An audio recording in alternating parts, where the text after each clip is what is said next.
Vous êtes sur InfoLive TV, les informations vous sont présentées par Benny Samber. Pour nos confrères du London Times, l'annonce iranienne au sujet des 3000 centrifugeuses dont disposerait Téhéran pourrait pousser l'État hébreu à lancer une attaque préventive en Iran.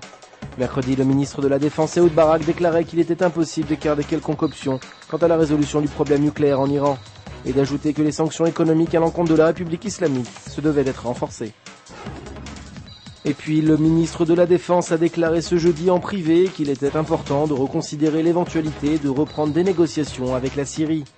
Ces propos interviennent alors que Damas refuse de participer à la conférence régionale pour la paix au Proche-Orient, qui doit se tenir à la fin du mois aux États-Unis. Rappelons qu'Ehud Barak, alors Premier ministre, est le dirigeant israélien qui est allé le plus loin dans les négociations avec le voisin syrien.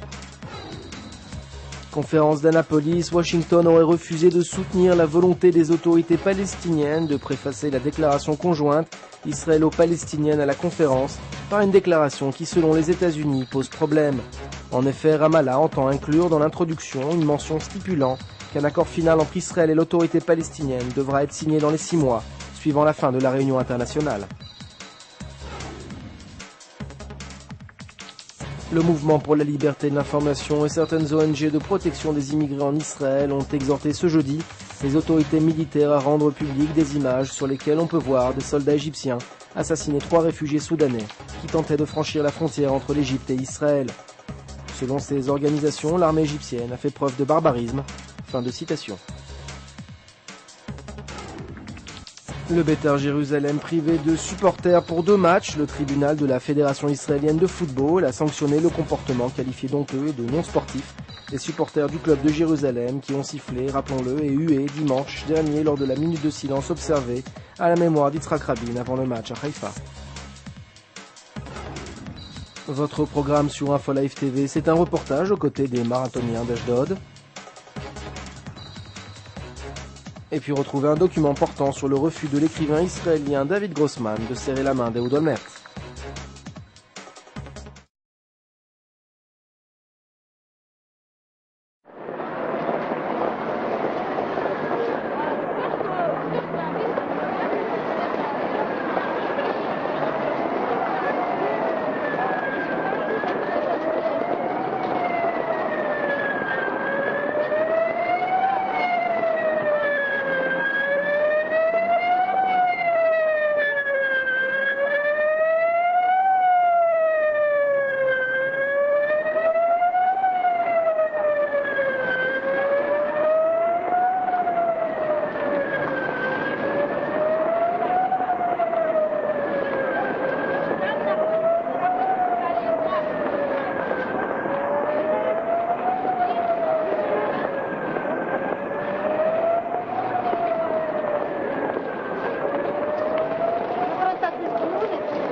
Découvrez en avant-première le nouveau service d'InfoLive TV.